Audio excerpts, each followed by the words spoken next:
ज्ञानेश्वरी अध्याय 9 श्लोक क्रमांक 22 आणि ओवी क्रमांक 343 ला थांबलो होतो. 22 क्रमांकाचा श्लोक वाचतोय. या अध्यायामध्ये इत्युंभूत ज्ञान सांगितलेले, स्टार्ट सांगितलेले, तरी अवधान एक वार दिजे आणि शेवटला एंड पण तसाच आहे. मी सांगितल्याचा परिणाम असा आहे. शेवटची ओळ आहे. शेवटची ओळ बघा, याच्यामधली किती किती बारकावे असतात काय काय याच्यामध्ये, की त्यांनी सांगितलं की शेवटच्या ओळीमध्ये मी ते हे पण सांगितलं की तुम्हाला मी जे म्हटलं होतं अलर्टनेने ऐका, ती तुम्ही गोष्ट ऐकताय. म्हणून विश्वरूप पुसाया लागी पार्थ रिगता होईल कवने भागी, ते सांगेल. किती ओळ आहे ती? 10व्या अध्याय नाही, हा 10वा अध्याय निघाला बरोबर. तरी म्हणलं असं काय झालं. 9व्या अध्यायाच्या शेवटी ती ओळ त्यांनी सांगितलेले की म्हणून विभूतीचा ठावा अर्जुना दावील. हां बघा, 34 नंबरची ओळ आहे. तरी अवधान एक वार दिजे. एक माणूस वर बसू शकतो ज्याला हात पायला त्रास आहे, त्याने नाही, ज्याला त्रास नाही ते बसू शकतोय. असं बघा, तरी अवधान एक वार दिजे मग सर्व सुखाशी पात्र होईजे, हे प्रतिज्ञा उत्तर माझे उघड आहे का. आहो आळूमाळू 18 क्रमांक. आळूमाळू म्हणजे काय? किंचित अवधान द्यावे. आहो आळूमाळू अवधान द्यावे, येतुलेने आनंदाचे राशीवर बैसावे. बाप श्रवण इंद्रिया दैवे घातली माळ. बाप बापरे बाप, मला काय काय ऐकायला भेटतंय. श्रवण इंद्रियाला दैवयोगाने माळ घातली. जे कधी ना ऐकायला भेटणार ते ऐकायला भेटलं. इथे शेवटच्या ओळीमध्ये, सेकंड लास्ट ओळीमध्ये सांगतात पहिल्या ओळीचा संदर्भ कसा आहे, त्याचा पुरीपूर्तता. ते प्रस्थान आहे आणि जाग्यावर भेटल्याचं. तो माणूस म्हणतो बाप रे बाप, हे म्हटलं ते एकदा ऐका. आळूमाळू किंचितचं लक्ष द्यायचं, किंचितचं, तरी पण तुम्ही एवढ्या लाभाचे गोसावी होणार. इथं स्टार्ट सांगितलं असं ज्ञान आहे. ते घेत का नाही? घेतलेल्यांची काय, न घेतलेल्यांची काय. बरं, काही निघालेत मार्गस्थ झाले, ते कुठं जाऊन अटकले? कोण स्वर्गाला जाऊन अटकलं, कोण चंद्रलोकाला जाऊन अटकलेले, कोण पुन्हा जन्ममृत्यूच्या वेचात फेऱ्यात येतोय. पण शेवटपर्यंत सगळं फायनल ज्ञान सांगितलं. तुला काय करायचं आहे. जसं दुकानदार आपण कपडे घ्यायला गेल्यानंतर तो भरपूर दाखवतो, त्याच्यातलं आपल्याला जे पसंत पडतं ते आपण घेऊन येतो. तसं तुम्हाला जे, आणि ते पसंत आपल्याला काय पडणार, आपल्या योग्यतेनुसार, आपल्या खिशाच्या अंदाजानुसार आपल्याला पसंत पडतं. इथे सुद्धा आपली बुद्धी असावी लागते. ते काल मला तुम्ही स्टेटसमध्ये ठेवलेलं, मी ते चोरलं तुमचं, अशी चोराचोरी चालू आहे. ते म्हणले भगवान को वही ढूंढने निकलते जिने भगवान खुद ढूंढता है. तो आपल्याला शोधत होता म्हणून आपल्याला इकडून हुंकार. आपण जसं म्हणतो कोणी आठवण काढली माझी, मला गुचकी लागली, तसं त्याने आठवण काढली म्हणून आपल्याला त्याची. आईने काढली काय, मंडळीने काढली काय, मुलांनी काढली काय, भावानी काढली काय. हा कधी आठवण काढतोय, पहिली त्याची आठवण तिकडं कोणीतरी काढली. तशी देवाने आपली आठवण काढली म्हणून आपण इथे सगळे बसलोय. जर देवाच्या डोक्यात आपण नसतो तर आपण इथे नसतो, आपण कोणत्या तरी दुसरीकडेच असतो, आहे की नाही. त्याप्रमाणे इथे 34 नंबरच्या श्लोकमध्ये सांगतात की तुम्ही जी गोष्ट करणार ती पूर्ण होणार. ते म्हणतात बघा, त्याच्यामध्ये कालच्या ह्याचं सांगितलं तुमच्या समिधा, यज्ञ, परत त्याच्यामध्ये टाकणारे सगळं तूप वगैरे सगळं. आणि तूप महत्त्वाचं सांगितलं, तूप. आणि तूप म्हणजे अज्ञान. आणि ज्या दिवशी त्या यज्ञातलं तूप संपलं म्हणजे यज्ञ संपला. तसं तुमचं आपल्या यज्ञातलं काय संपलं का, अज्ञान संपलं का आपला यज्ञ पूर्ण झाला. आणि अज्ञान घालवण्याची शास्त्रे आहेत ही, का ज्ञान मिळवण्याची शास्त्रे आहेत ही. जेवढी शास्त्रे आहेत अवघीचं शास्त्रे, अविद्या विनाशीची पात्रे. मग ती भगवद्गीता असली तरी, इतर शास्त्रांपेक्षा त्यांनी याला किंमत दिली, तरी पण अवघीच शास्त्रे, अविद्या अविनाशाशी पात्रे. वाचून होती स्वतंत्र आत्मबोधे. हे वाचून आत्मज्ञान नाही होत याच्यामुळे. तर हे काय करतं, आवरण दूर करतं.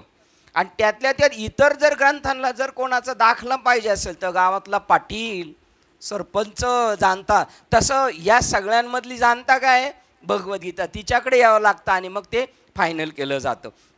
अशा प्रकारचं सर्व. तो यज्ञ करता ब्रह्मच आहे. त्याच्यामध्ये जो ब्राह्मण आहे तो ब्रह्म आहे. सर्व गवताची काडी ब्रह्म आहे. पण हे कळायला तेवढी त्याची पुण्याई असावं लागेल. आणि त्याला परमात्म्याला आकारात समजणं, स्वतःला देहबुद्धिवान समजणं आणि परमात्म्याला आकारवान जगत समजणं, हेच मुळात पाप आहे ते म्हणतात. ते पाप गेलं पाहिजे. आणि ते पाप घालवण्याचं इथे अजून आता ओवी आठवली की याच्याबद्दल काय म्हणतात, ही ज्ञानेश्वरी कशासाठी वाचायची, कशासाठी? एथ अविद्यानाशू हे स्थळ, अज्ञान जाणारं स्थळ ज्ञानेश्वरी. मोक्ष पादानं पळतो. ज्ञानेश्वरी आळंदीत नसलं तरी चालेल, तो पार तुर्कस्तानमध्ये असेल ज्ञानेश्वरी वाचत असेल तर त्याला तिथे ज्ञान होईल, अशी हिची ताकद आहे. काय जनाबाईचे काल वाक्य वाचता वाचता सहज कळालं, कधी कळेल एखाद्या ओवीचा अर्थ. ज्ञान होय अज्ञानाशी ऐसा वर ठिकेशी. म्हणजे जरी तुम्हाला काही कळत नसेल तर ज्ञान होईल. कोणाला? अज्ञानाला. अज्ञानाला ज्ञान होईल असं त्याच्यामध्ये असंच उकल झाली ना काल. अज्ञानाला ज्ञान होऊ शकतं अशा प्रकारचं. त्याप्रमाणे हे म्हणतात परमदेव जो नारायण त्याच्याशी एकरूप होऊन चिंतन करणारे, परमदेव जो नारायण त्याच्याशी एकरूप होऊन चिंतन करणारे जे लोक मला सर्व प्रकारे उपासितात, त्याच्याशी एक जीव चिंतन होऊन करून भक्ती करणारे मला सर्व प्रकारे उपासतात, त्या सतत ध्यान करीत असलेल्या विरक्तांचा योगक्षेम मी वाहतो. याचा आपल्याला इनडायरेक्टली अनुभव आहे, डायरेक्ट नाही. कारण अजून आपला पूर्ण भरवसा देवावर नाही. आज आपण या स्टेपला आहेत ना, प्रत्येक गोष्टीत व्यावहारिक असो, पारमार्थिक असो, शारीरिक असो, तरी आपल्या पाठीमागं तो आहे. इनडायरेक्टली योगक्षेम मला तर तुमच्याकडे बघितल्यावर आठवलं, परमार्थिक असो, व्यावहारिक असो, नाही तर शारीरिक असो. तुम्हाला डॉक्टरांनी किती 2006ला काय सांगितलं होतं? 2-3 वर्षच तुम्ही चालू शकता. 2006ला सांगितलं ना, आता 2023. हा तर बोनस चालू आहे त्यांना. हा बोनस कोणता? जे सतत ध्यान करीत असलेल्या विरक्तांचा. आणि कसं वागायचं ते यांच्याकडून शिकायचं. नांदे बाबा, अरुण बाबा, नाना, ते येडगे बाबा. ज्ञान झालं तरी नॉर्मल आहेत, आणि ज्ञान ज्याला झालं नाही तेच फडफड करतं. ज्ञान झालेलं शांत राहत असतो. त्या विरक्तांचा योगक्षेम मी वाहतो. आपल्या अनुग्रहाच्या पुण्याईवर आहेत आपण. 15-20 वर्ष झाले नानांना जे भेटलेलं आहे बोनस, आपल्याला जे मिळालेलं. आणि कोरोनामध्ये वाचवले कशासाठी माहिती का देवानी? हे समजून घेईल असं मला वाटतंय. असं कोण म्हणतोय? जसा डॉक्टर शेवटपर्यंत सोडत नाही प्रयत्न, ह्याला मी वाचवणार, तेव्हा डॉक्टर म्हणतो, देव पण म्हणतो, तशी तर यांनी लई नाटकं केलेली आहे, मला सगळं माहिती आहे, पण मला असं वाटतंय हे शेवटच्या क्षणाला तरी समजून घेतील. हां, त्याच्यासाठी ते म्हणतात जो सतत ध्यान करतो त्याचा योगक्षेम मी वाहतो. कोणता कोणता? इत्तिंभूत. तुम्ही म्हणणार फक्त पारमार्थिक का? नाही, हे वाक्य काय सांगते? पोटी भार वाहे त्यांचे, पोटी भार वाहतो त्यांचं. ज्या आईने ज्या बाळाचा हे घेतलेलं आहे, वागवलेलं आहे 9 महिने, त्यावेळेला ती त्याच्या सगळ्या गोष्टीची काळजी घेते, सगळ्या. आता आमच्या आईकडे थोडे पैसे होते तरी ती म्हणली बाबा वाट आहे, दिवस आहे, तेच वाट चालव. लगेच फटाफट पैसे काढले बँकेतले, पोस्टातले, मला देऊन टाकले. कारण शेवटच्या क्षणापर्यंत मदत करत असतो. नवे आपण अजून एक व्यवहारात ऐकलं की एका मुलाचं मुलीवर प्रेम होतं, तिने सांगितलं तुझ्या आईचं काळे जाणून दे, मग मी तुझ्याशी विवाह करीन. त्यांनी काढून दिलं, ती गेली तरी त्याला ठेस लागली अति स्पीडमध्ये जात असताना. तो हातपाय त्याचे जरा लटलट कापल्याने पडला, तरी ते काळीच काय म्हणतोय, बाळा तुला लागलं तर नाही. म्हणजे पोटी भार वाहे. त्यांच्याही पेक्षा संत मायबाप आपली काळजी घेतात. आणि तो विरक्तांचा मी योगक्षेम वाहतो. विरक्त कधी होतो माहिती आहे का माणूस? ज्ञान होईल तेव्हाच विरक्त होईल. आणि त्याच्या अगोदरचा विरक्त आहे ना, तो आंधळ्या गरुडा ते पांखा हाती, त्या का कवने का उपयोगा जाती. ज्ञान झाल्यानंतर विरक्त होणार तेव्हा त्याला यथासंग कळणार आत्मा काय, अनात्म काय, शाश्वत काय, नाशिवंत काय. नाशिवंताला चिटकूच शकत नाही तो. कोण? विरक्ती झाली त्याला. आणि जरी तो चिटकलेला दिसतोय, समजायचं अजून कसर आहे, पूर्ण विरक्ती झालेली नाही. अहो तुम्ही केलं तरच होणार आहे का नाही? धावपळ आपण केली तर घर दार बाय, मुलांचं शिक्षण, आईचं डॉक्टरी वगैरे हे सगळं आपण धावपळ केलं तरच होणार आहे का नाही? हा, त्याच्यावर सोडलं तर होईल, पण त्याच्यावर सोडत नाही लवकर. आपण सोडायचं कधी त्याच्यावर? हां, अहो आपण काहीच करत नाही, आपल्या हातातच नाही काय, पण तरीसुद्धा आपल्याला त्यामुळे त्याचा योगक्षेम मी चालवतो. आणि हे पण चॉकलेट दिलेले, फूस लावलेली आहे आपल्या. कोणाचं योगक्षेम आणि कोण करणार? ज्या दिवशी त्याला भक्ताला कळतं ना वैराग्याला पण ओलांडून जायचं आहे, म्हणून ही साधकासाठी वैराग्यसुद्धा ज्या दिवशी संपतं, केव्हा? सरसकट ब्रह्म आहे हे कळाल्यानंतर त्यावेळेला वैराग्य शुद्ध राहत नाही. वैराग्याची तोपर्यंत गरज आहे तुम्हाला, आपल्याला कुठपर्यंत ज्ञान होत नाही तोपर्यंत. विवेकाची कुठपर्यंत गरज आहे? ही वादग्रस्त विधान आहे, याच्यावर ऑब्जेक्शन होऊ शकतंय. विवेकाची गरज आहे तोपर्यंत कुठपर्यंत? सारासार दृष्टी दिसतंय तोपर्यंत. सार बी दिसतंय ना आसार, सरसकट जगामध्ये ब्रह्म दिसे उघडे, त्याला विवेकाची गरज नाही. तो स्वतःच विवेक आहे, तो स्वतःच परमात्मा स्वरूप आहे, त्यामुळे त्याला गरज नाही. हे पहा, जे आपल्या चित्ताने सर्व हे श्लोक आपण वाचला होता. आता पुढचा श्लोक वाचायचा 23 नंबरचा. काल आपण इथपर्यंत आलो होतो, श्लोक क्रमांक 23 वाचतोय. जे दुसऱ्या भक्तांचे, जे दुसऱ्या देवांचे भक्तही श्रद्धेने युक्त होऊन त्या अन्य देवतेंची पूजा करतात, ते सुद्धा हे कुंती पुत्रा माझी सेवा करतात, पण त्यांना कळत नाही. ते माझेच अज्ञानाने पूजन करतात. कोणालाही तुम्ही बसले तरी कोणाला बसताय? मूळ पुरुषालाच बसताय, कारण ती सेवा त्याच्यापर्यंत जाते. तुम्ही जरी काळूबाई म्हटले, खंडोबाबा म्हटले, म्हणून आपल्या वारकरी संप्रदायातले दत्त जयंती साजरी करणार, कृष्ण जन्म साजरा करणार, राम जन्म साजरे करणार, हनुमान जन्म साजरे करणार, कोणताही असला तर ते साजरा करणार. कारण त्याला माहिती आहे त्याच्या मूळ स्वरूपापर्यंत जर गेलो तर तोच आहे. जसं तुम्ही मगाशी म्हणले ती वैजयंती माळ कोणाकडे? एक भगवान श्रीकृष्णाकडे आणि एक विष्णूकडे. तर काका काय म्हणतात? तेच तेच कोणी कोणी माळ घालायची वैजयंती? आता तुमच्या प्रश्नाचं उत्तर आहे. कोणी कोणी घालायची? भगवान विष्णू एक घालतात आणि भगवान कृष्ण एक सांगतात. बाकी कोण कोण घालू शकतं? तुम्हालाच मी विचारतोय प्रश्न. बाकी कोण कोण घालू शकतं? बाकी सगळेच घालू शकतात, कारण आपल्या बाबांनी सांगितलं विष्णुमय जग वैष्णवांचा धर्म भेदाभेद भ्रम. बघा मग ह्या स्टेप कुठपर्यंत आहेत? जोपर्यंत पुरं ज्ञान होत नाही तोपर्यंत. बघा त्या प्रश्नातून उत्तर आपल्याला भेटले. कोणी घालू शकतो? कोणीही नाही घालू शकत. जो विष्णू आहे किंवा जो श्रीकृष्ण आहे तोच घालू शकतो. बघा तेही पूजन करतात, पण अज्ञानाने दुसऱ्या देवाचं करतात असं वाटतंय. आणि हेच तेवढं चुकतं त्यांचं, बाकी काही चुकत नाही. पूजा अर्चा पण ॲक्युरेट करतात, पण ते समजतात कोणाचं करतोय? दुसऱ्या देवाचं करतोय. आणि वास्तविक कोणाचं करतोय? तो मुळाचंच करतोय. आता उपयुक्त संप्रदाय खेरीज, बघा इथे वाक्य आहे बघा. आता मला कधी कधी आठवण येते, दादांना आमच्या घरी आले ना तर जेवढे बाबा येतात त्यांच्याशी लय आमच्या चर्चा होतात. आणि तुम्हाला सांगतो अजून, जेव्हा बाबां तुम्हीच एकटे असणार तेव्हा त्या एक वेगळ्या चर्चा असणार आहे तुमच्या आपल्या. म्हणजे त्या विचाराची माणसं असेल तेव्हा हां, आणि मिक्स असली तर तुम्ही आपण भेटल्यानंतर एकमेकांनी काय बोललं पाहिजे. आता ह्या जर एकमेकाला भेटलं तर यांनी विचारलं पाहिजे तुम्ही असा मेनू कसा करता, तो मेनू कसा करता, हे कपडे साडी कशी आहे, ती साडी कशी, अशा चर्चा करायच्या. आणि आपण भेटलो काय करायचं, कसं काय भाडे चालले, धंदे चाललेत, आणि हेच धंदे करीत आपण आत्ता इथपर्यंत आलेलो आहे. आता देवाविन काही विषय येतो त्यांचा, हरी बोला नाही तरी बोला. बोलावा विठ्ठल, पहावा विठ्ठल, करावा विठ्ठल, जीव भावे. आहे का ना? पांडुरंग ध्यानी पांडुरंग मनी, जीवे भावानी. जीवावर जेवढं प्रेम करतो त्याचा भावाप्रमाणे त्याचे करायचे. मग त्याला तर त्या दादा म्हटले, मी म्हटलं दादा हे असं कसं, ते कसं, ते माणसं अशी का करतात, ते तसे का? ते म्हणतात नाही का ज्ञानेश्वरी सरलं. आता अनेकही संप्रदाय बाकीच्यांना त्याच्यात पकडले. आणि हा मुख्य यांनी काय केलंय, साखरेबाजा बाबांनी कोपऱ्यात अर्थ केलेले. उपयुक्त संप्रदायाखेरीज अज्ञानी उपासकांचे संप्रदाय. उपयुक्त वर सांगितल्याप्रमाणे सोडून बाकीचे जेत. आणि आता अनेकही संप्रदाय परी माते नेनती समवाये, मला ओळखत नाही, समवाये समष्टी रूपाने सर्व व्यापक रूपाने न ओळखणारे, जे अग्नी इंद्र सूर्य सौमाये म्हणून यजती, ते अग्नीची उपासना करतात, इंद्राची करतात, सूर्याची करतात आणि चंद्राची उपासना करतात.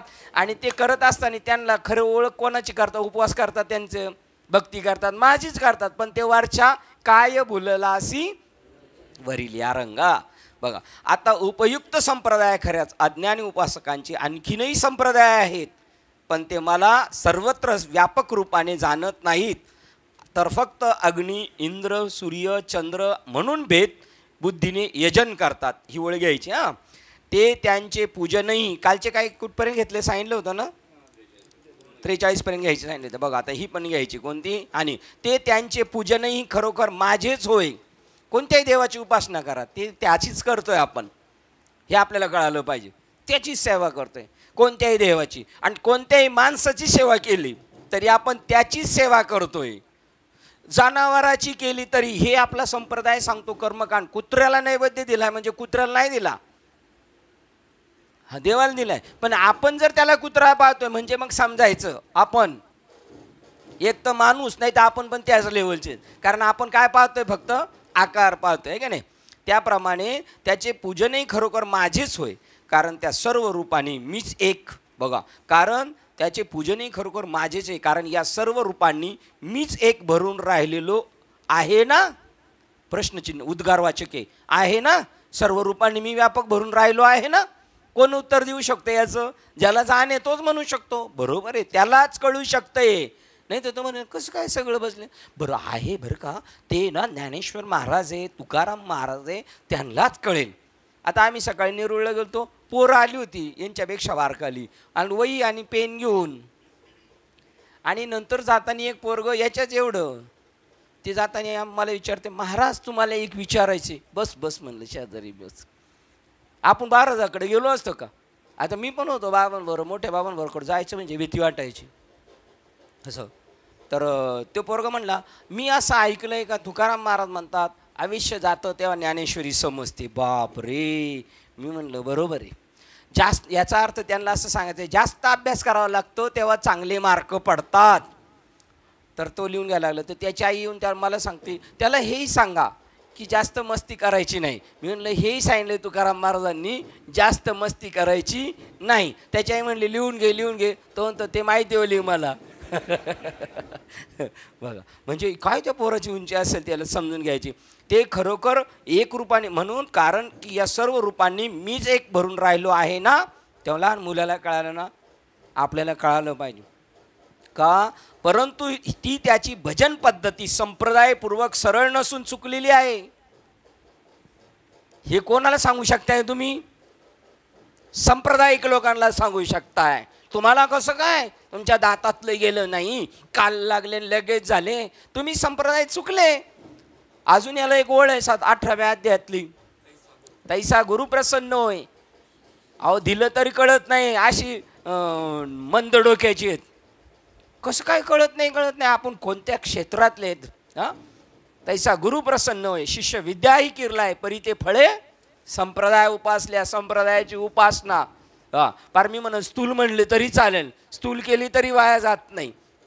भजन पद्धती संप्रदाय पूर्वक सरळ नसून चुकली आहे. दुसरी, तेही कीर मातेही होय, त्यांची सगळी भजनं मातेही होय. का जे हे आगवे मीचे आहे, सगळं काय आहे मीचे. तुम्ही कोणालाही भजलं तरी. म्हणून नामदेव महाराजांनी कुत्र्याला जरी दिल्या तुपाच्या वाटी तरी ती देवालाच दिलेली. काय ते म्हणतात, कोरड्या रोट्या का खाशी जगत देठी. हां, म्हणजे तूप लावून खा.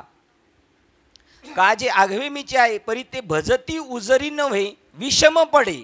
विषमतेने, उजरी नव्हे म्हणजे सरळ नाही. भजती दोन, भजनाची सरळ पद्धती नाही.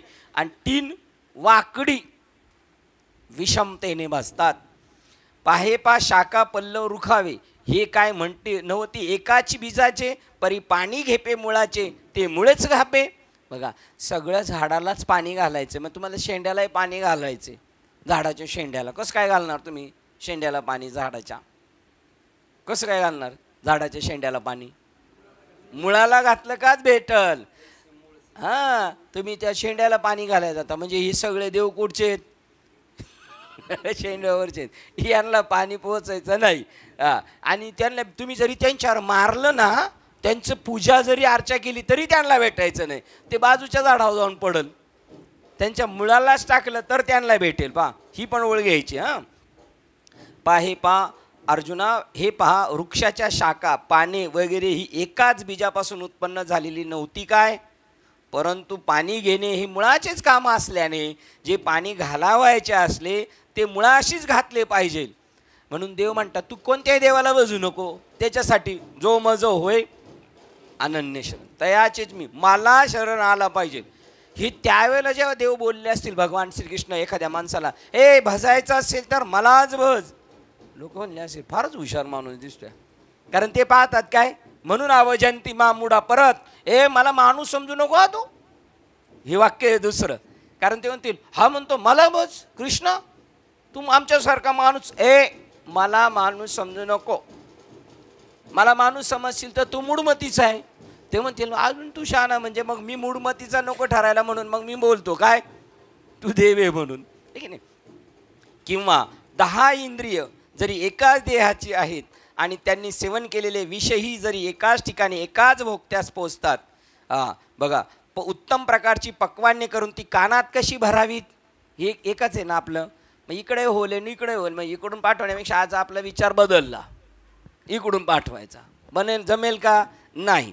आणि फुले आणून ती डोळ्यांनी कशी बांधावी आणि फुले आणून ती डोळ्यावर कशी बांधावी, याचं काम आहे का फुलाचा सुगंध घेणं याचं आहे. किंवा पाहणं सुद्धा डोळ्याचं आहे पण ती लांब जवळून नाही. तर तेथे अन्न हे तोंडानेच सेवन केले पाहिजे आणि सुवास तो नाकानेच घेतला पाहिजे. त्याप्रमाणे माझे भजन पूजन करावयाचे ते माझ्याच भावनेने करावयास पाहिजे. एरवी मला न जाणता जे भजन करणे ते काहीतरीच भलते असून, बघा म्हणून ते काय म्हणतात मातेने भजून ते वायाची का आण, म्हणजे काय नु काय करतोय हा. जर आपण त्याला म्हणलो एखाद्याने विचारलं हा किती मन लावून भक्ती करतोय, पहार उघडा बंबन वगैरे देवाची पूजा करून घामाघूम झालाय, आणि जर दुसरा माणूस म्हणला आपल्याला काय भक्ती करतोय, आणि जर आपण त्याच्या शेजारी उभा राहून म्हणलं काय नु काय करतोय हा कळत नाही, ते म्हणे हे चक्रम आहे का काय एवढं पाहतोय. हा तसं त्यांचं बोलणं. हे कोणत्या दृष्टी बोलतात, हे वरकांती आहे. एरवी मला न जाणता जे भजन करणे ते काहीतरीच भलते असून व्यर्थ होय. मग याने बघा मज्ञबाबांचं वाक्य आठवते का बघा मला सांगा. म्हणून कर्म करण्यास आचरण्यास ज्ञान ही दृष्टी आहे तर ते ज्ञान निर्दोष असे झाले पाहिजे. मज्ञबाबाचं वाक्य सांगू शकता. अज्ञानात केलेला परमार्थ तो सुद्धा कसा आहे प्रपंचच आहे, आणि अज्ञानात केलेला प्रपंच अज्ञानात केलेला परमार्थ तो प्रपंच आहे, आणि ज्ञानात केलेला प्रपंच सुद्धा परमार्थ स्वरूप आहे. बघा काय फक्त दृष्टीच बदलायची, बाकी काहीच बदलायचं नाही, आहे तसंच राहायचंय. पूर्ण श्लोक घ्यायचा. आज लय आनंद झाले म्हणले काय विषय चाललेत ज्ञानेश्वरीमध्ये आपल्याला बजाव. श्लोक क्रमांक 24. कारण मी सर्व यज्ञाचा देवता रूपाने भोगता आहे. सगळ्याचा उपभोग कोण करतोय, तोच करतोय. आपण खाल्लेलं अन्न तोच उपभोगते, अन्न तोच. आता हे समजण्यासाठी म्हणून परत 100% साधकासाठी सांगण्यात आलेलं आहे काय की मी ईश्वर आहे. नाहीतर त्याला जोपर्यंत वाटत नाही मी ईश्वर आहे तोपर्यंत देव सांगतो मी ईश्वर आहे.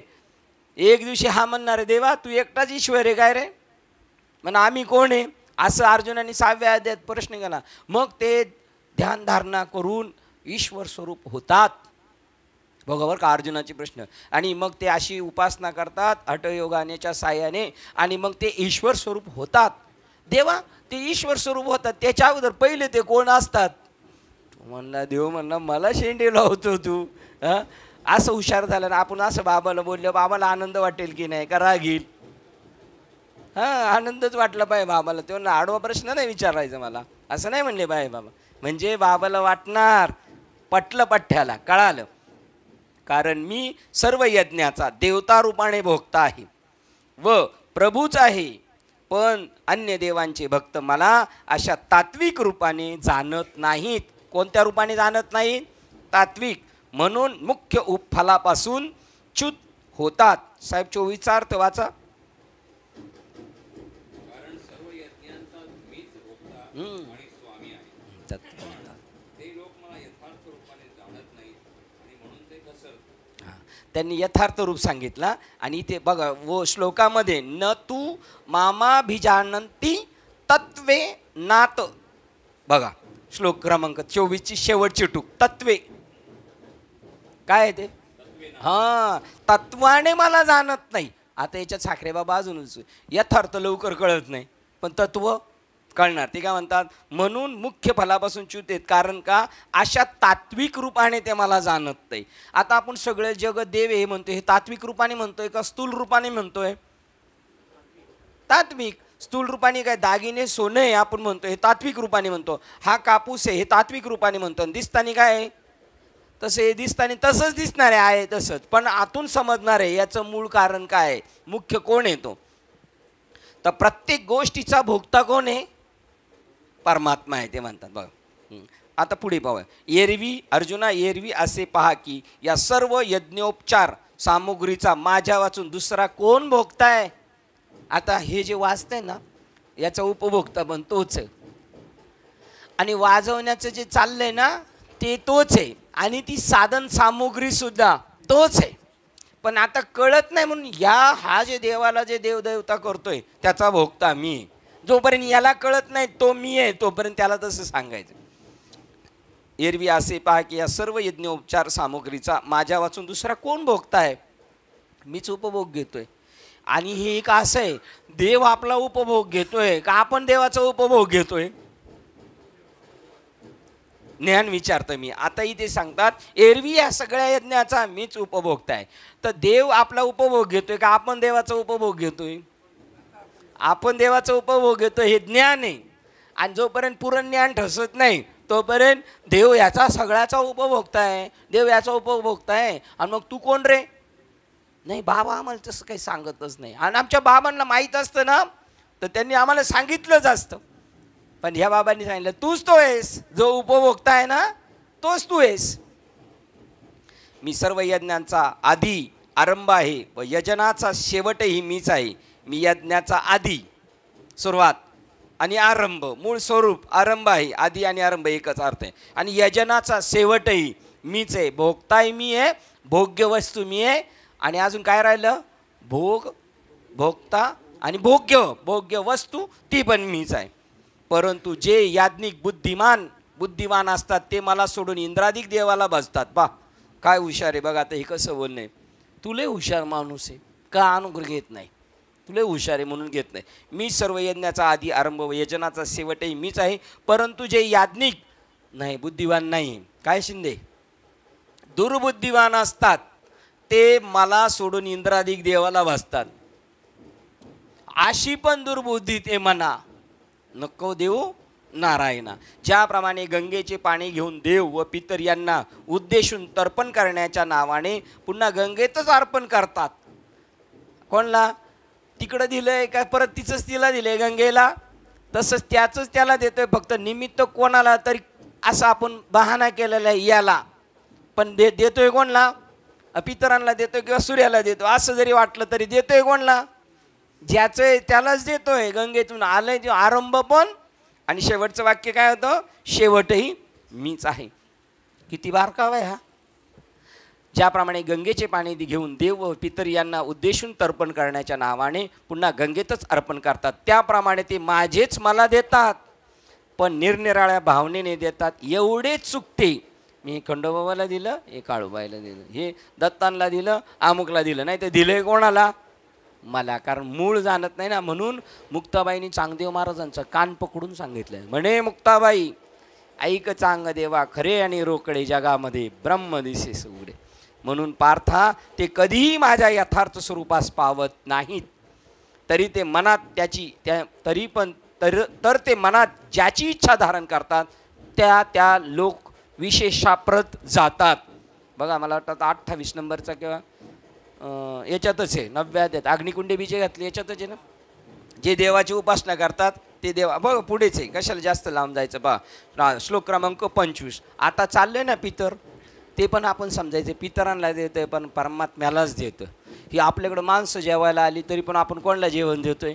आणि ब्राह्मणाला बोलवायचं पितरपाठाला किंवा काही कामाला, नाटक म्हणून नाही बोलवायचं. खरोखर तो प्रमुख आहे लग्नात, ब्राह्मण प्रमुख आहे ना, पण त्याचे गेले खेळणं. काका आंबा जरा बसा, काका यावरून, काका लय मध्ये लुडबुड नका करू, घ्या. काकाला नुसतं बोलवले नावाला, ते बी गरीब असतं म्हणते येड्यांच्या कुठं नादी लागता, घ्या आपल्याला दक्षिणा घ्यायची, निघून जा. पण काही प्रामाणिक ब्राह्मण आहे ना, तुम्ही दक्षिणा देऊन पहा बरं. पण प्रामाणिक ब्राह्मण ही वेडा दिसतो, प्रामाणिक ब्राह्मण वेडा दिसतो. आणि जो चतुर असतो तो खिशातले बरोबर काढतो.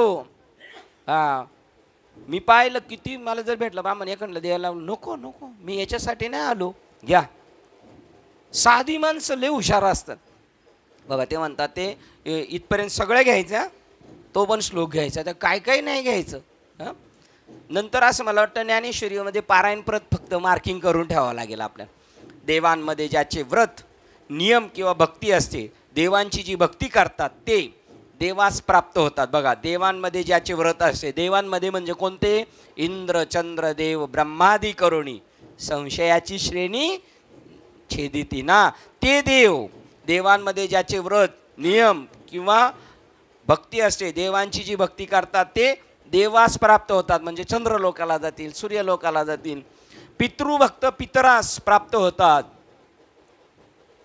मोठ्यात मोठी जे पित्र घालतात ते कुठं जाणार? हा, तर त्यांना सोडवायचंय खरं आपल्याला. हां, आपण त्यांना देत असताना सुद्धा नाथबाबांच्या घरी जेवायला आले होते पितृलोक जेवायला, आणि अंतेच लोक जेवायला आले त्या गल्लीतून जात असताना, आणि तुपाचा सुगंध आल्यावर त्यांनी नुसतं असं घेतलं, काय ब्राह्मण खातात? ते म्हणले या या या बसा.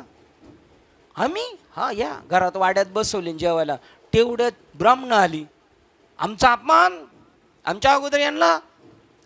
ते म्हणले अहो त्यांनी उष्ट केलं होतं. कसं उष्ट केलं होतं? सुगंध घेतला होता. मला आम्हाला नको शिकवू, चाललो आम्ही. जा म्हणले जातात. त्यांनी काय समजून दिले? ज्या वेळेला नाथबाबा बघा, त्या आपल्या शाळेत धडा होता, वाळवंटात अंतेजाचं पोरग तरफडत होतं, त्याला घेऊन गेले त्या वाड्यामध्ये तिकडं त्यांच्या. तर हे कोणत्या भावनेने गेले? चैतन्य स्वरूप आहे. तेव्हा ती लोक काय म्हणतात? बापरे, परमात्मा आमच्या दारात परमात्मा आला. तुम्ही जी दृष्टी समोर फेकणार ना, ती दृष्टी पुन्हा तुमच्याकडे येणार आहे. तुमचा भाव जसा असेल तसंच तुम्हाला ते समोरून रिप्लाय भेटणार आहे. पितरास प्राप्त होतात. भूतांची पूजा करणारे, भूतांची पूजा करणारे आहेत का? आहेत ना. 17व्या अध्यायात आमोशाच्या दिवशी प्रेतावर बसून पूजा करतात. प्रेतावर बसून भागवतमध्ये सांगितलं प्राप्त होतात. भूतांची पूजा करणारे, निया विनायक मातृगण याच्यात आले इत्यादी भूतगणाच प्राप्त होतात, हे की नाही. व माझी पूजा करणारेही मला प्राप्त होतात.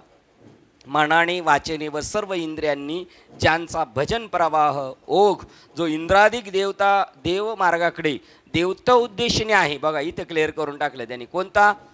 देव मार्गाने इंद्राधिक, इंद्र इत्यादी अधिक, त्यांचे शरीर जाता क्षणी दिव्य शरीरधारी देवच होतात.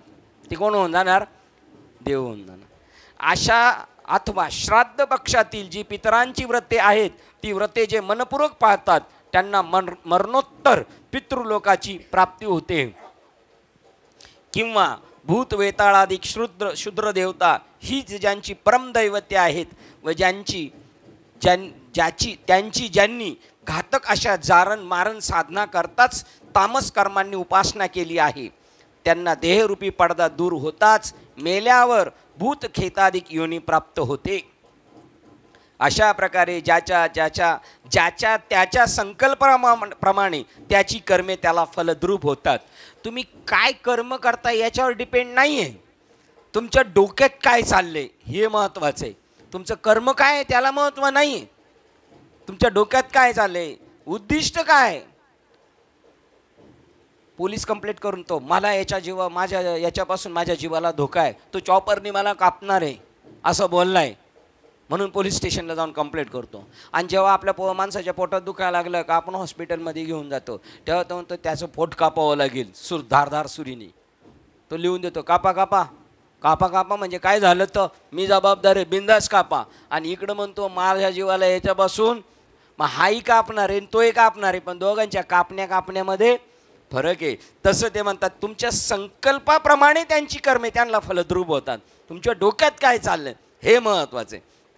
मग त्याच न्यायाने जे दृष्टीने मलाच पाहतात, बघा याच न्यायाने ते त्या लोकाला जातात. पितृलोकाचा पितृलोकाला, देवलोकाचा देवलोकाला. अजून काय सांगितलं? भूतखेताधिक उपासना, तो त्याच नियमाप्रमाणे जो माझी उपासना करतो त्याच न्यायाने तो मला येऊन पोचतो. बघा इथून पुढे आपल्याला घ्यायचं विचार करू. मग त्याच न्यायाने जे दृष्टीने मलाच पाहतात, कानांनी माझ्याच नावाचे वर्णन करतात, मनाने माझेच ध्यान करतात, वाचेनेही माझेच वर्णन करतात.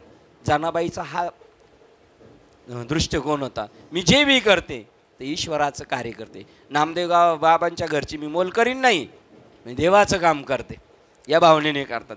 मोठमोठ्या डॉक्टरांच्या समोर चोपड्या लिहिल्या आहेत, मानव सेवा हीच ईश्वर सेवा आहे. फक्त यांनी समजायला पाहिजे तेवढं पुढचंच वाक्य कट करणार त्यांच्या नंतर वाचताना, कारण नवीन येणार आहे त्याच्यासाठी मोडू नवे नाव.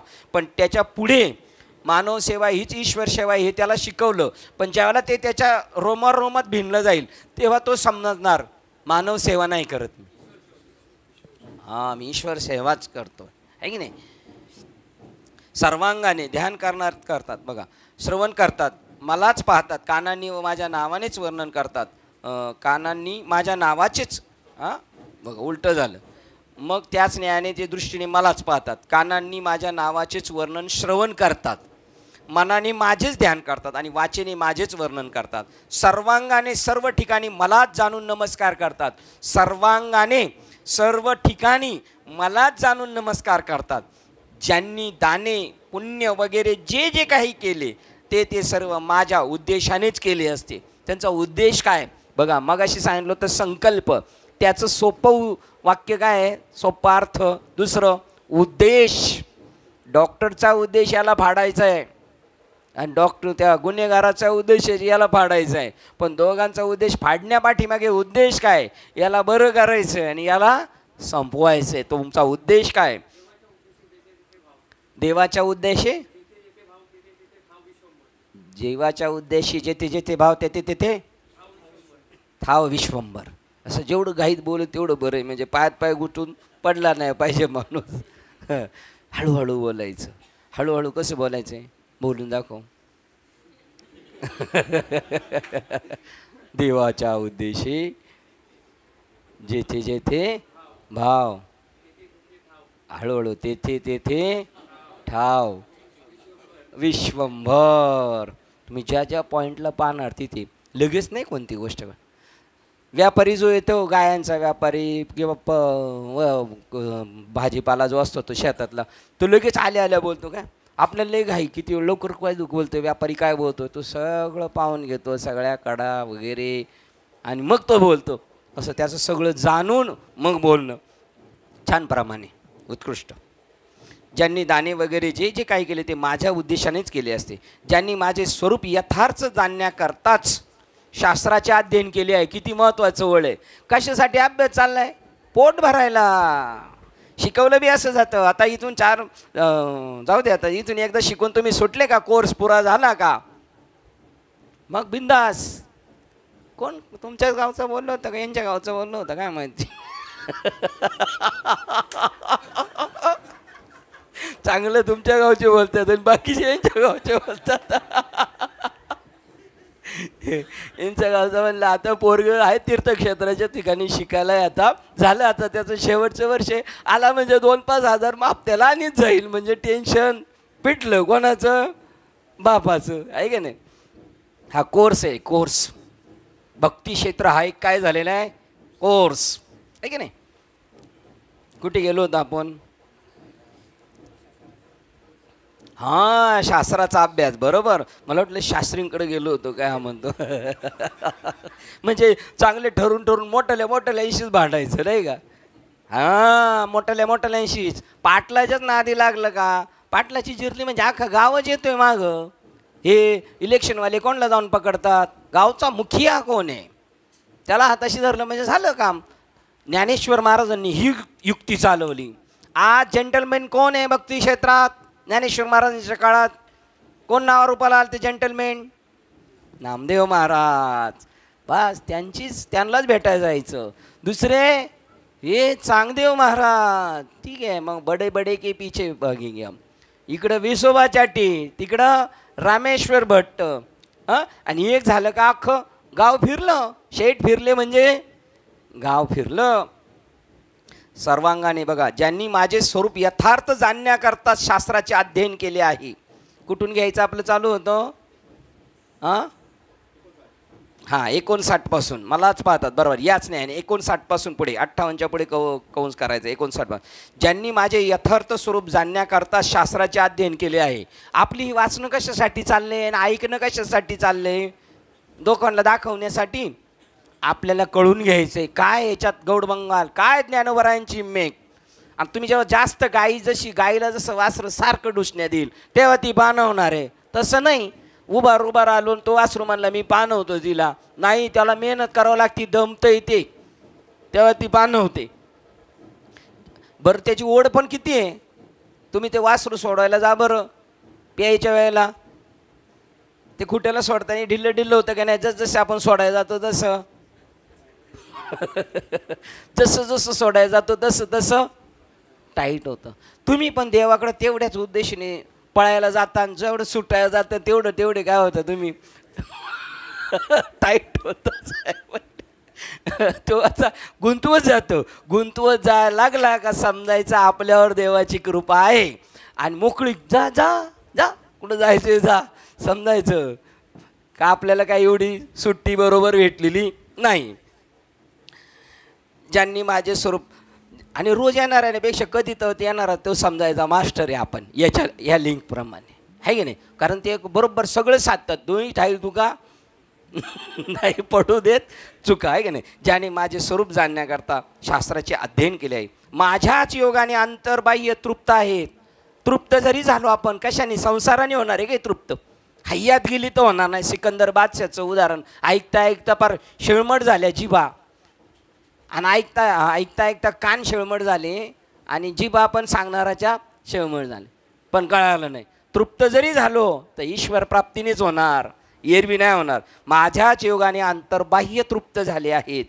ते ज्यास माझ्यासाठीच आयुष्य लाभले आहे. कशासाठी जगायचे साहेब पहिलेच कीर्तनाला अभंग घेणार होते, पहिला नाही घेतला त्यांनी, पण तो देवाने त्यांचं गाणं ऐकले, पार कोरोनात सुद्धा टच केलं नाही. कोणता अभंग घेणार होते साहेब तुम्ही? पहिलंच कीर्तन करायचं होतं म्हणले, अभंग घ्यायचा होता, तुम्ही विसरले पण मी विसरत नाही. हां आजी माहिती आहे तुम्हाला बाबा कोणता अभंग घेणार आहे? तापलो मी देवा करीता ही सेवा कुटुंबाची. त्यांचं खरं आहे ना.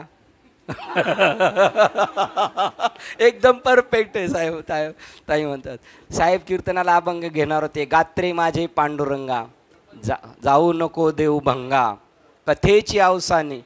कथेची सामुग्री देह अवसानावरी. गात्रे माझी पांडुरंगा जाऊ देऊ नको, आयुष्य करी उने परी आवडो मज कीर्तने. माझं आयुष्य कमी कर देवा, पण मला कीर्तनाची आवड राहू दे. मग देव त्याच्यासाठी, त्याचं जीवनच त्याच्यासाठी. तुका म्हणे आणि या वेगळे दुसरं काय माझ्या मनात आणू नको, माझं शरीर त्याच्यासाठी आयुष्य दे. कारण कथेची सामुग्री देह अवसानावरी. जर भक्ती क्षेत्रात नाचायचं तर हातपाय साबूत पाहिजे. आता आपल्याला पुढच्या वर्षी शाबूत भेटतील, कारण आपले इथं आपण लुळे पांगळे झाल्यावर मग भक्तीत जडजडून लागलेलो आहे. तर पुढच्या जन्मात आपल्याला ऋषीसारखं वैष्णवसारखं आयुष्य भेटणार. किती नाचणार तुम्ही बरं, किती नाचणार आहे बरं. बघा यांना किती आयुष्य गेलेले आहे का नाही. शिंदे बाबा आपली नावच पहिल तीराला पोचलेली, आता मग आपली पळापळी सगळी. पण तरी काय काळजी करायची कारण नाही. 1 तास उरला खटवांगरायाशी. इकडे आलो होतो का आपण? हां बघा, आयुष्य लाभले आहे ज्याने, ज्यास माझ्यासाठीच आयुष्य लाभले आहे. म्हणजे ज्याने आपले सर्व आयुष्य माझे साक्षात्कारात्मक आत्मतत्वाने ज्ञान संपादनासाठीच खर्च केले आहे. अशी गावाकडं काही माणसं भेटतात. 1-2% अशी माणसं इतकी प्युअर आहेत, त्यांच्या जीवावरच गाव गमजा करते. ज्या गावगुंड्या चालल्या त्या 2 चांगल्या महात्म्यांवर अशी कमी आहेत. बघा या ओळीचं आपण इकडे ओळी पाहू. ज्यांनी माझे यथार्थ स्वरूप जाणण्यासाठी शास्त्राचे अध्ययन केले. 1 नंबर 2 माझ्याच योगे अंतर्बाह्य तृप्त झालेले. जर तृप्त झाला असेल तर माझ्याच योगे. 2 3 माझ्यासाठीच आयुष्य खर्च केलेलं आहे. आणि त्याचं कंसात साखरे बाबा सांगतात, ज्याने आपलं सर्व आयुष्य माझे साक्षात्कारात्मक आत्मतत्वाने ज्ञान संपादनासाठी खर्च केले आहे. 61 क्रमांकाची ओळ आहे. जी मातेची अध्ययन केली, जे अंतर्बाह्य मीच झाले, जयाचे जीवित्व जोडले मजची लागी. बघा काय अर्थ काय त्याचा तिकडे साहेब? 61चा अर्थ, ज्यांनी माझे ज्ञान करून देणाऱ्या ज्ञानाचा अभ्यास केला, ते आत बाहेर माझ्याच योगाने तृप्त झालेले. हां आपले आयुष्य माझाच लाभ होण्याकरिता खर्च करतात.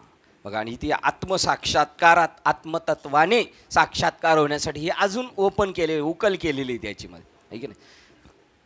आम्ही ज्या हरीचे दास आहोत ह्या हरिकीर्ती वाढवणारे आहेत, बरोबर ना.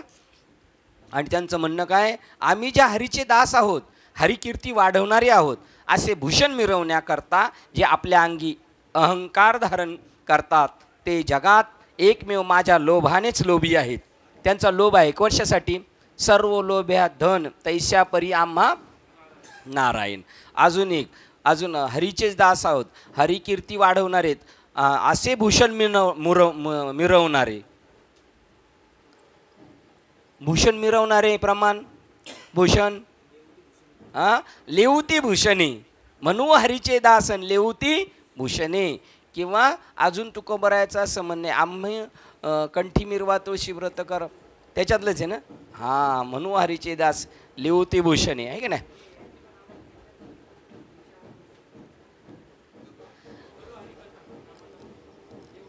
हां, करू हरिकथा लेवती भूषणे. किंवा अजून नामदेव महाराजांच्या मुलाचा पण असा अभंग आहे, नामदेव महाराजांच्या मुलाचा नारा. आमची हीच परंपरा विष्णुदास म्हणे विष्णुदास नामयाचा नारा, आमची हीच परंपरा. त्याची भूषण तो आणि अहंकार पण आहे त्याचा. आम्हालाच अहंकार आहे, पण अहंकार कशासाठी आहे, माझ्यासाठीच अहंकार आहे त्याचा. बघा, अहंकार वाहता अंगी आम्ही हरीचे भूषवाया लागी, जे लोभी एकच जगी माझे निलोभे. त्यांचा लोभ आहे पण माझ्यासाठी आहे. भूषण मिरवतात, माझंच भूषण मिरवतात. आणि अहंकार पण आहे त्यांना, पण माझ्याविषयी अहंकार आहे. आम्ही ज्याचे दास त्याचा पंढरीशी वास, हा पण अहंकार आहे. आम्ही लुंग्या सुंग्याचे दास नाही, आम्ही त्याचे दास ज्याचा पंढरीशी वास, अशांचे आम्ही दास आहे. 62 चालू ठेवायचे ना सगळ्या. माझ्यात प्राप्तीच्या इच्छेने जे सकाम आहेत, जरी सकाम असले, कामरहित, सगळ्या कामना अपेक्षारहित आहेत, अपेक्षेसहित आहेत. आपल्याला पंढरपूरमध्ये ना करायचंच एखादं काम, जागा घ्यायचीच, हे सकाम आहेत. आता हे झणझणे बाबा, घाडगे बाबा किंवा आळंदीमध्ये बाबांचे हे असेच आहेत काही सकाम. कशासाठी आहेत, इतरांसाठी सकाम दिसतात, पण स्वतःसाठी आहे का, दुसऱ्यासाठी. म्हणजे ज्यांच्या माझ्या प्राप्तीच्या इच्छेने जे सकाम आहेत, कामना सहित आहेत, ते कामना रहित नाही, पण माझ्यासाठी, देवासाठी. देवासाठी चोरी केली, देवासाठी खोटं बोललं तरी चालते, देव जोडे तरी करावा अधर्म. देवासाठी सगळं करायचं, अधर्म जरी केला तरी देवासाठीच केलेलं. माझ्या प्राप्तीच्या इच्छेने जे सकाम आहेत, त्यांना जर कशाची इच्छा असली तर ती माझीच आहे. त्यांच्याकडे जर काय आशा आहे त्यांच्या, तुकाराम महाराज म्हणतात, तुम्हाला वाटतं का आम्हाला अपेक्षा आहे तुमच्याकडून, आहे ना. म्हणवा हरीचे दास, तुका म्हणे मज ही आस. हा, तशी यांना अपेक्षा असली तर कोणाची आहे, देवाविषयी. देव वसे चित्ती त्यांची घडावी संगती, ऐसे आवडते मना. देवा पूर्वावी वासना त्यांची पण आहे, पण त्यांची ही वासना आहे, हरिजना सवे भेटी व्हावी. आणि न हो अंग संग तुटी, त्यांची पुन्हा ताटातूट नको होऊन देऊ, अशी त्यांची अपेक्षा. इच्छा असली तर माझी. ते मदविषयिक प्रेमाने सप्रेम आहेत, माझ्याबद्दल त्यांच्याविषयी प्रेम, म्हणून सप्रेम आहे. सप्रेम जय हरी, जय हरी, आणि सप्रेम बे जय हरी. मदविषयिक प्रेमाने सप्रेम म्हणजे माझ्यासारखंच त्यांचं माझ्यावर प्रेम आहे, माझं जेवढं आहे त्याच्यापेक्षा त्यांचं माझ्यावर प्रेम आहे. जे माझ्या सगुण रूपाच्या ठिकाणी भुलून गेल्यामुळे वेडे झाले आहेत, म्हणून ते लौकिकास जाणत नाही. ते इतके वेडे झाले, त्यांना जग काय म्हणतं त्याची जाण नाही. नाही काणत ये ठाई, नाही काणत ये ठाई, तुका म्हणे हसे जन. काही असू द्या तुम्हाला, आम्हाला काही घेणं नाही, काणत ये ठाई. हां, किंवा नव्हे अजून एक लौकिकाची गोष्ट, नव्हे हा लौकिक बरा अशाच पद्धतीचा आहे. लौकिकाच जाणत नाहीत, मला ज्यांची शास्त्रे जाणतात, सगळा अभ्यास त्यांचा कोणासाठी आहे, मला जाणण्यासाठी. आणि ज्यांचा गुरुमंत्र जपापासून त्यांना माझीच प्राप्ती होती. बघा, ज्या नाममंत्राचा, ज्या गुरुचा जप करतात, ज्या नाममंत्राचा जप करतात, त्यांना माझीच प्राप्ती होते. अशा प्रकारे जे सर्व व्यवहार कायिक, शारीरिक, वाचिक, बोलण्याचे आणि मानसिक कर्मद्वारा माझेच भजन करतात. आता त्यांचं ते भजन ते कायचं वाचेचं मानसिक जरी तुम्हाला दिसलं आपल्याला कधी हाही अपेक्षाखोर आहे, तरी तो अपेक्षाखोर नाही. तो कोणाची अपेक्षा करतोय? मुळाची अपेक्षा करतोय, वरच्या अंगाची अपेक्षा करत नाही. ते मरणाच्या अगोदरच माझ्या स्वरूपाशी निश्चयाने एकरूप होऊन जातात. मरायच्या अगोदर तुका म्हणे आळी जीवे नुरेची वेगळी. ते मरणाच्या अगोदर माझ्या स्वरूपाशी निश्चयाने एकरूप होऊन जातात. मग ते मरणानंतर माझ्याशिवाय इतर दुसरीकडे अनन्य गतीस कसे जातील? वेळ जर त्यांना माझंच लागलेलं आहे तर मृत्यूच्या नंतर ते कुठं जाऊन भेटणार? ते पूर्ण मिस झालेले. त्या नानांच्या घरी परवा गेलो तर त्या शांतामाईंच्या गावच्या काय म्हटल्या ताई की शांतामाईला जर त्यांच्या घरी नेऊन घातलं, सकाळानंद आमच्याकडे गेले का सकाळानंद म्हणायचे बाई आता चल तुला घरी नेऊन घालतो, आणि त्यांना घरी नेऊन घालतो. तेवढ्यापर्यंत ते तिथून बाबा कुठं याला भेट त्याला भेट घरी असतोपर्यंत परत शांतामाई कुठे येत? बाबाच्याच घरी येत. बघा ते म्हणतात त्यांना दुसरी अनन्य गतीच नाही. मग ती बाबा बाबा बाबा बाबा म्हणता म्हणता म्हणतात तेच बाबा झाले शांतामाई, त्याच बाबा होऊन गेल्या. म्हणून ते माझे यजन करणारे माझ्या सायुज्य मोक्षास प्राप्त होतात. कारण कोणत्या मोक्षास प्राप्त होतात? सायुज्य मोक्ष म्हणजे काय? दोघा भावांपैकी सायुज्य मोक्ष म्हणजे काय? पहिलंच पडून घेतलेलं बरं. हा नाही टोलही शहाण आहे बघ, तो म्हणला आपल्याला काय माहीत नाही, पहिलं पडून गेलेलं बरं, मोठ्याला पहिला मान. सायुज्य मोक्ष म्हणजे तेच होऊन जाणे. समीपता, सलोकता आणि स्वरूपता.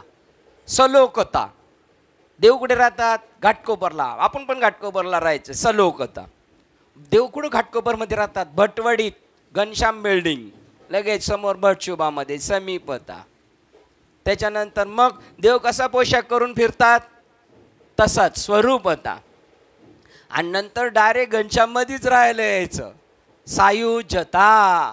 मीच तो झालो. ती सायुज्य मोक्ष त्यांना प्राप्त. मरणाच्या अगोदर भगवत रूप होऊन जातात ते.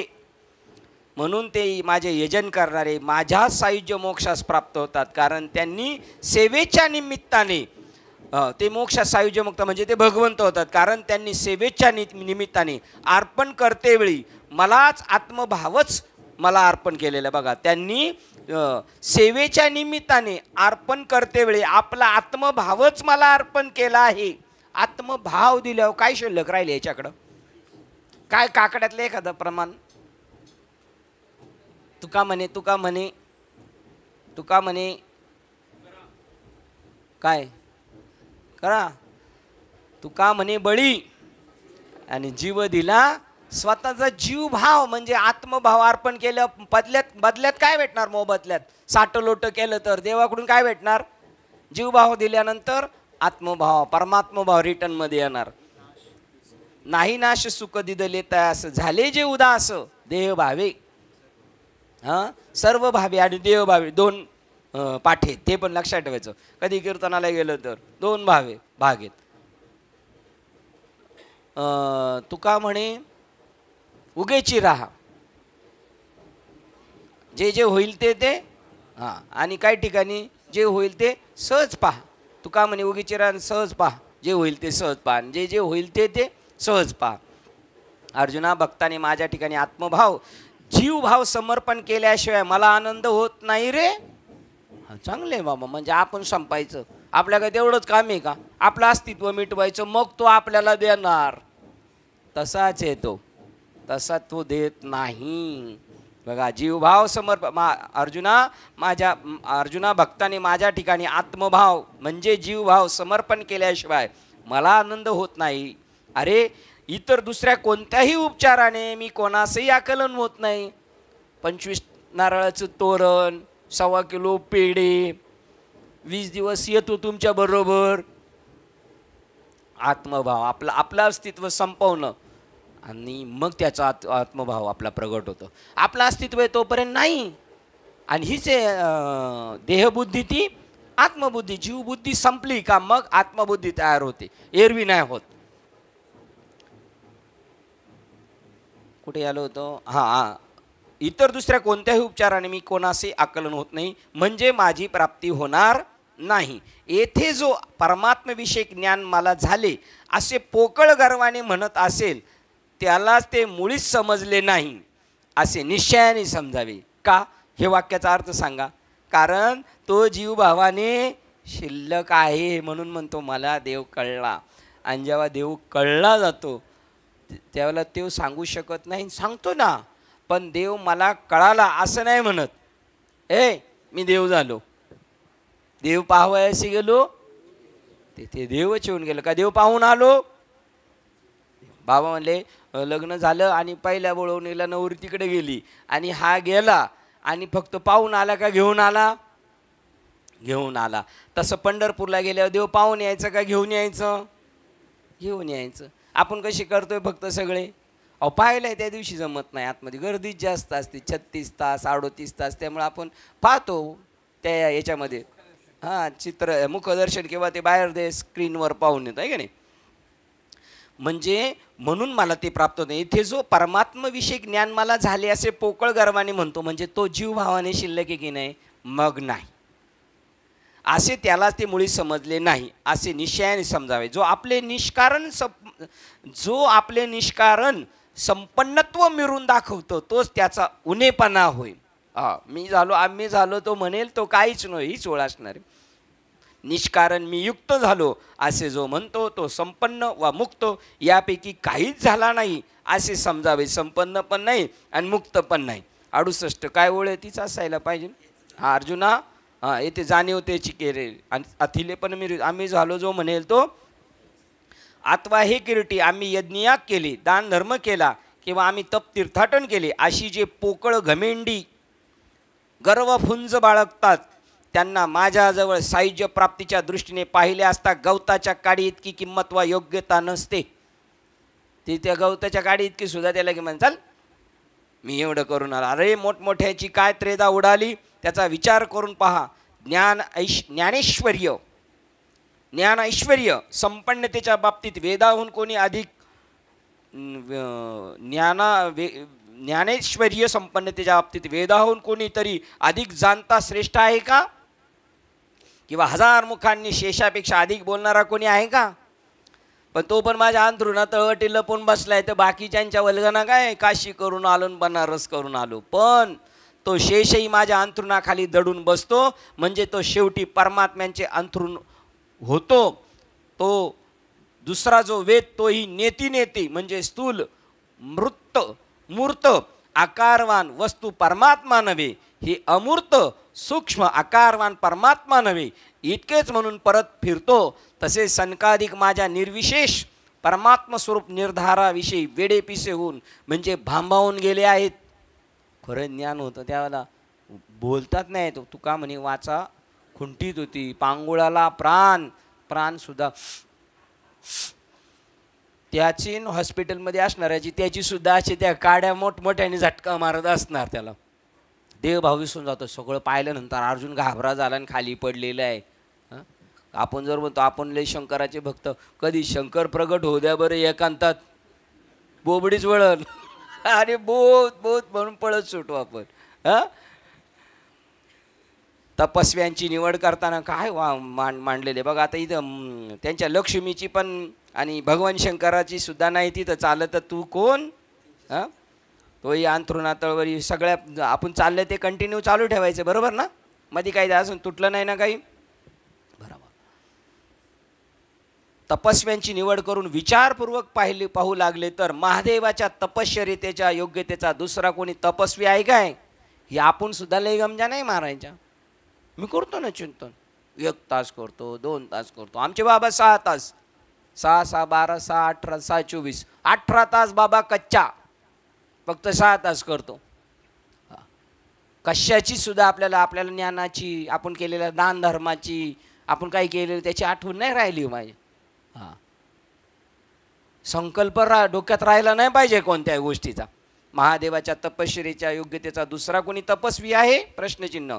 परंतु त्या शिवानीही अभिमान सोडून ज्याचे पादोदक म्हणजे भगीरथी आपल्या मस्तकावर धारण केले आहे किंवा ऐश्वर्यपूर्णतेत खुद्द लक्ष्मीच्या योग्यतेसारखी दुसरी कोणी आहे काय? शेठ आले काल्याला, ते बी अर्ध्याच्या नंतर. आता हे शेठ बघा, पूर्ण ऐश्वर्य पूर्णतेचे खुद्द लक्ष्मीच्या योग्यतेसारखी दुसरी कोणी आहे काय? तिच्या दासीचेच ऐश्वर्य पहा, रिद्धी सिद्धी सारख्या तिच्या दासी आहेत. त्या दासींनी आपली भातुकलीच्या खेळात केलेली जी घरकुले, त्यांचे नाव जर त्यांनी अमरपुरी असे ठेवले तर इंद्रादिक देव हे त्यांच्या घरकुलातील बाहुली होणार नाही का? खेळता खेळता आपण नाही का उन्हाळ्यामध्ये शाळा सुटली का पहिलं पोरांना काय, आपल्या मालकीच्या वह्या, आणि त्या कोणाला नेऊन द्यायच्या? रद्दीवाल्याला. पण तो रद्दीवाला पुष्टे घेत नाही. मग पुष्टे कशासाठी? घरं करायची. आणि त्या घरात तशी ही यांच्या ज्या कोण होत्या दासी, त्यांनी घरकुलं गेली पुष्ट्याची, त्याचं नाव लिहिलं अमरपुरी. आणि इंद्रादिक त्याच्यात राहणारे कोण झाले? बावला बावली. आणि आता हे शेठ काल्याला आलेले आपलेले यांचं ऐश्वर्य पहा. पुढे त्या दासींना खेळायचा कंटाळा येऊन ती घरकुल म्हणजे त्यांना हसत नाही मी, त्यांनी ते केलंच पाहिजे, दान धर्म केलाच पाहिजे, पण दान धर्माचा पुंज नाही असला पाहिजे. नाव सुद्धा नो, असे किती माणसं ज्यांना नावाची पण अपेक्षा नाही. हां, असं पाहिजे. याचा अर्थ करायचं नाही असं नाही, करायचंच ज्याच्याकडे आहे त्यांनी. पुढे त्या दासींचा खेळाचा कंटाळा येऊन ती घरकुली जेव्हा ते दासी मोडतात तेव्हा मोठमोठाले इंद्रादिक देव रंक होतात.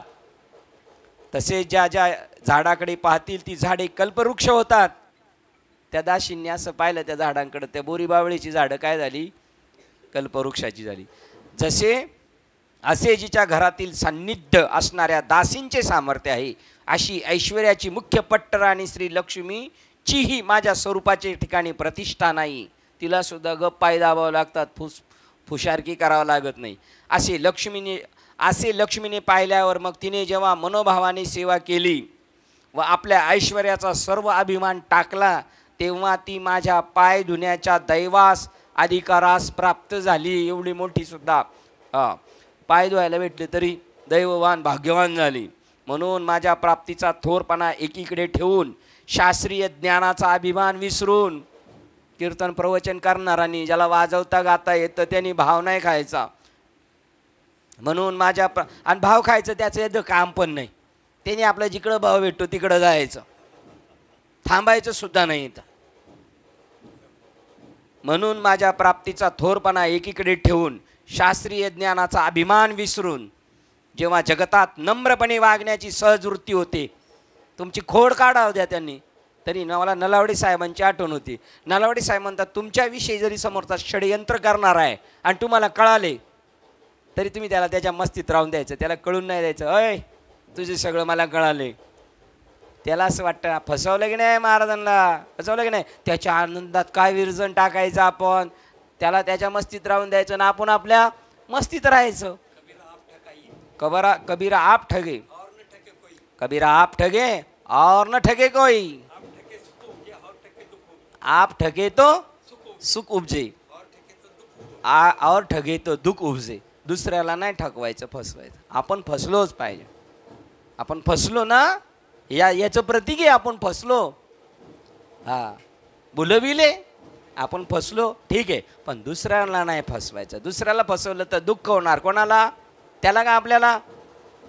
आपल्यालाच दुःख होणार. दुसऱ्याला फसवलं मी, दुसऱ्याला फसवलं आणि आपण फसलो, त्याने आपल्याला फसवलं, वा मस्त काम झालं असं समजायचं.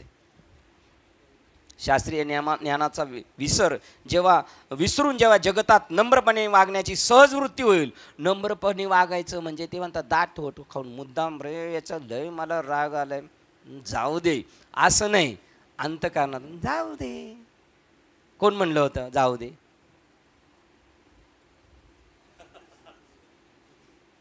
तुमच्याकडे खिळेन हातोडा आहे का? हे काय करतात ईश्वरा, यांना कळत नाही. येशू ख्रिस्ताच्या कसं कळलं का नाही? कळलं किती आनंद होतो, किती हसतात. हसतात तेव्हा अरुण बाबा लाल दिसतात आणि याच्या गालावर खळी पडते नाही. मग हे काय करतात यांना कळत नाही. म्हणजे एवढे दूध खुळे आहेत हे, यांना काय कळतं ते कळत नाही. तो माफ करतो, कारण तू का म्हणे एका देहाचे आवय सुख दुःख जीव भोग पावे, किंवा उजवे वाम भाग तू का म्हणे एकची अंग जीप दाताने चाविली कोणी 32 पाडिली. हां, गंगाजळ हृदय करा आणि ताटी उघडा ज्ञानेश्वरा. आपण असं व्हायचं तेव्हा. क्लेश संती माना उपदेश. लोक म्हणले पाहिजे हे बावळट आहे. खरंच खरोखर त्या दिवशी स्वामींची तशीच इच्छा होती बघा. तुमच्या धर्मातल्या उणेपणा सांगितला. वा वा वा वा, बरं झालं आमचे उणेपणा दाखवला. असेच दाखव जा आम्हाला, म्हणजे आम्ही सुधारण्याच्या पर्यंत. अजूनही काय असलं तर सांगत जा. राग नाही आला. असं आहे. आपला उणेपणा दाखवला का आपल्याला लगेच गुस्सा येणार. हे किरटी बघा, शास्त्रीय ज्ञानाचा अभिमान विसरून तेव्हा जगतात नम्रपणे वागण्याची सहज वृत्ती आली, तेव्हाच त्यास माझी प्राप्ती होते. हे किरीटी, ज्या ठिकाणी सहस्र किरणांनी युक्त अशा सूर्याच्या तेजापुढे चंद्रही लोपन जातो, तेथे काजव्यांनी आपल्या यत्किंचित तेजाबद्दल डौल कशाला मिरव. संतांच्या कार्यामध्ये पाचारायची गरज नाही. यावर का संकष्टीला कीर्तन आहे, यावर का ज्याला वाटतं ना यावर का, त्याला खरोखर त्या दिवशी जरी आपण म्हणलं फोन लावायचा तर ते समोरचं सांगतो आउट ऑफ रेंज. हा कवर क्षेत्राच्या बाहेर आहे. कोणत्या कवर क्षेत्राच्या? तुमच्या चालू असणाऱ्या यज्ञाच्या कवर क्षेत्राच्या बाहेर आहे. त्याच्याशी कॉन्टॅक्ट करू नका. हुशारकी करणाराचं कामच नाही इथं. ज्याच्या सगळ्या नाड्या थंड झाल्यात त्याचं इथं काम आहे. ज्याच्या अजून नाड्यांमध्ये गम आहे, गुरमी आहे, त्याला तो जिरवायला नेणार तिकडं. काय उदाहरण दिलेलं बघा ना, काय ओवी आहे. 79 ती अजून तिकडं वाचली तर जबरदस्त राहणार. 79 पा. आगा सहस्र किरणाची आहे दिठी, पुढा चंद्रही लोपे कीर्ती. 1000 किरणांनी प्रकाशित झालेल्याच्या सूर्यासमोर चंद्र लोपला जातं. तेव्हा खद्योत हा हुटी आपुलीनी ते जे काजवे आहेत ना, त्यांनी त्यांची टिमटिम नाही ठेवायची बाजूला, जाऊन आपलं गपचूप बसायचं. चंद्र गप्प बसलाय सूर्याच्या पुढे. 79. त्याप्रमाणे ज्या ठिकाणी लक्ष्मीचे ऐश्वर्य सरते होत नाही, तिथं तिचा लागत नाही. एवढं जरी घेऊन गेले, काय वर्णन केलंय तिच्या दाशीपणांची एवढी आहे, तिची पावर काय असेल, पण तिचं सुद्धा तिथं काय चालत नाही, गप बसायचं तिथं. ज्याप्रमाणे ठिकाणी लक्ष्मीचे ऐश्वर्य सरते होत नाही व शंभूचे तप पुरत नाही. किती शंभू तपश्चर्या करतात, त्यांचं तप देवाच्या पुढे कमी आहे. त्या ठिकाणी इतर आज्ञांनी व सामान्य लोक मला कसे जाणू शकतील. याच्यापेक्षा ओळ बघा ना किती आहे. आपल्या गावाला म्हणायचे पूर्वी, आता नाही बोलत, हेंद्रे असं ते म्हणतात. तैसे लक्ष्मीचे थोर पण न सरे, जेथे शंभूचे तप न पुरे, तेथ येर प्राकृत हेंद्रे केवी जाणूला आहे. त्यांना काय करणार आहे. या लागी शरीर सांडावा किजे पा, सकळ गुणाचे लोण उतरीजे, संपत्ती मधु सांडीजे, कुरवंडी करुनी. काय शरीर सांडावी किजे. जरी मोठा धिप्पाड एकदम मजबूत माणूस भीमासारखा असला तरी त्यांनी त्याच्या ताकदीचा सकळ गुणाचे लोण गुणवान असावा आणि उतरीजे, आणि संपत्ती मधु सांडीजे. आपण लय भारी लक्ष्मी एवढा, याची सगळ्याशी तुकडा करून फेकून द्यायचा. त्या तुकड्याकडे जसं कोण बघत नाही, नवीन नवरा नवरी नाही तर नवीन बाळ घेऊन आल्यानंतर तो उतरून टाकतात ना तुकडा, तो उतरून टाकणारा तुकडा पोळ्यांचा असतो, पोळ्यांचा, ताज्या पोळ्यांचा, तूप लावलेल्या.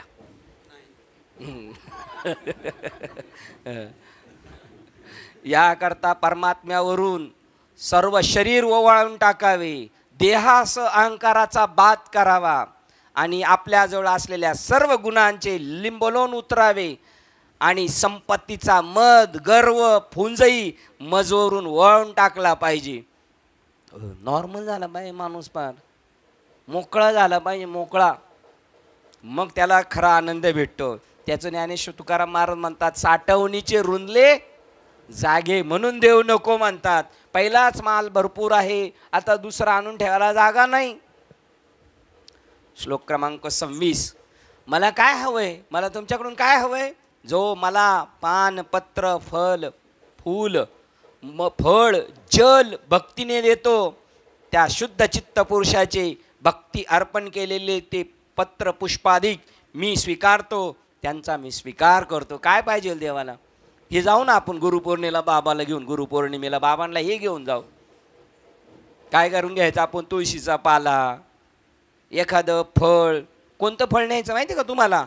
जे आपण सत्यनारायणाच्या पूजेला ब्राह्मण काकाला देतो ते. हा, ते कसं एकदम शेलका माल आणलेला असतो की नाही आपण, ते सफरचंद, पेरू माहिती का? पेरूला पण आता बॉडीगार्ड आलेले आहे, असा नरम ठेवायचं आहे, कवर आलं माहिती का पेरूला, तशी फळं द्यायची ब्राह्मणाला आपण. असं आमच्या गावचे ब्राह्मण काका आहेत, त्यांच्याकडे मी जातो कधी ना कधी, जाताना भेटलं, या महाराज ब्राह्मण काका आहेत, हा तशी जाऊन नाही देणार. ते म्हणलं नको चहा नको काकी, चहा नको. आता 2 काके आहेत, एक बारकी काकी एक मोठी, चहा नको, चहा नाही करतो मी, फळांचा ज्यूस करतो. आता काका को फळ आहेत ती कधीची उत्तर पूजेची फळं, त्याचं तेज गेलेलं वगैरे, हा बघा. पण त्यांचं बघा काय भाव, फळांचा ज्यूस एकदम, हे नाही. मग बाबांना आता गुरुपौर्णिमेला जाताना काय घेऊन जायचं? फळाचं ज्यूस घेऊन जायचं. कोण म्हटलं?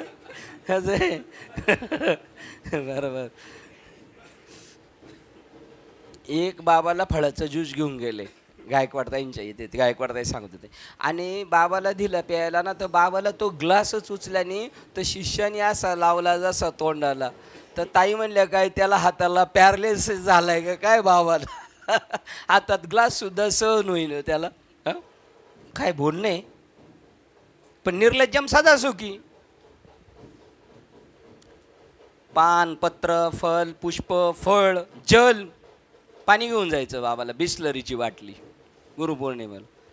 भक्तीने देतो त्या शुद्ध चित्त पुरुषाचे, भक्तीने अर्पण केलेले ते पत्र पुष्पाधिक मी स्वीकारतो, मी त्याचा स्वीकार करतो, साधा स्वीकार नाही करीत. असं आपण जर दिलं पैसे बाबांना, बाबा याच्यात ठेवतील, नारळ असलं तर एकीकडे देतील, पेड्याचं बॉक्स असेल तर एकीकडे देतील, तसं नाही. तुम्ही झाडाचा पाला नेऊन दिला ना तर देव मटामटा खातो. तिकडचं आठवा, ती काय तिच्याकडे गेलं ते सुलभाचं नाही, उष्टी बोरं, हां शबरीचा आठवा, उष्टी बोरं बाबाला घेऊन जायची. हां कशासाठी? थोर प्रेमाचा भुकेला बाबा उष्टी बोरं आणली तुम्हाला, आहे का नाही? बाबा आहे ना भुकेलाच आहे, लय भुकेलेला आहे बाबा, स्वीकारतो त्याचा स्वीकार. नंतर दृढ भक्तीने मला अर्पण करण्याच्या निमित्ताने एखादे फळ, मग ते हवे तसले, हवे त्या झाडाचे का असे ना, भक्ताने ते माझ्याकडे नेले, माझ्याकडे केले, तर न केले इतक्यात मी आपण होऊनच ते माझे दोन्ही हात पुढे करून घेतो व त्याच्या भक्तीने इतका वेडा होतो की त्याचे देठ तोडण्याचे भान मला राहत नाही. ते आदराने मी एकदम खाऊ लागतो, इतकी मला घाई होते. तो घेऊन आलेला आहे. जसे आपण बाबांकडे गेलो, बाबांनी आपल्याला लांबून पाहिलं तर बाबा पहिले जसे चप्पल काढून धोत्राचा सोगावर करतात, कारण त्यांना माहिती आहे आता हा काय करणार आहे, पाया पडणारच आहे. तसा त्याने नुसतं फळ आणलेलं आहे, तो देईल अजून हात बॅगीतून काढायच्या अगोदरच मीच जाऊन घेतो, आणि घेतो लगेच केळ जर दिले, केळ तर साल पण काढत नाही, देठास खाऊन टाकतो. थोर प्रेमाचा भुकेला. भक्तीने वेडा होतो, कुठे गेलो, भक्ताने ते माझ्याकडे केले, न केले इतक्यात मी आपण होऊन ते माझे दोन्ही हात पुढे करून घेतो व त्याच्या भक्तीने इतका वेडा होतो की त्याचे देठ तोडण्याचे भानही मला राहत नाही. मी आदराने ते आदराने मी एकदम खाऊ लागतो, इतकी मला घाई होते. हे पहा, भक्तिभावाने जर कोणी मला भक्ताने एखादे फूल दिले तर वास्तविक विचारपूर्वक पाहता ते हुंगावे, म्हणजे त्याचा श्वास घ्यावा, त्याचा वास घ्यावा, पण ते सोडून देऊन भक्ती प्रेमाच्या भारात ते मी तोंडातच घालतो. हे राहू दे फुलातील काय, हे राहू दे फुलाचीच काय स्थिती आहे, परंतु मला कसल्याही झाडाचे एक पान का होईना ते प्रिय आहे, मग ते ताजेच पाहिजे असे नाही, सुकलेले किंवा कसेही असले तरी चालेल, पण ते दिलेले पान भक्तिभावाने परिपूर्ण भरलेलं आहे. परंतु पण ते दिलेले पान भक्तिभावाने परिपूर्ण भरलेले आहे असे पाहताच ज्याप्रमाणे एखादा भुकेलेला मनुष्य अमृताने तृप्त होतो, त्याप्रमाणे भक्तिभावाने परिपूर्ण भरलेले पान तितक्याच आनंदाने मी खाऊ लागतो, कारण भक्तीपुढे ते मला अमृत तुल्य लागते. अथवा एखाद्या वेळेस असाही प्रसंग येतो की झाडाला कुठे पाला नाही, मग त्याने मला काय अर्पण करावे असा भक्ताला प्रश्न पडेल. बाबाला पाला सुद्धा देऊ शकत नाही आपण, ही अडचण खरी. पण पाणी मिळाल्याचे तर संकट पडणार नाही ना. पण पाणी तर कुठं नाही ना भेटणार, पाणी कुठे भेटणार नाही असं तर नाही ना होणार.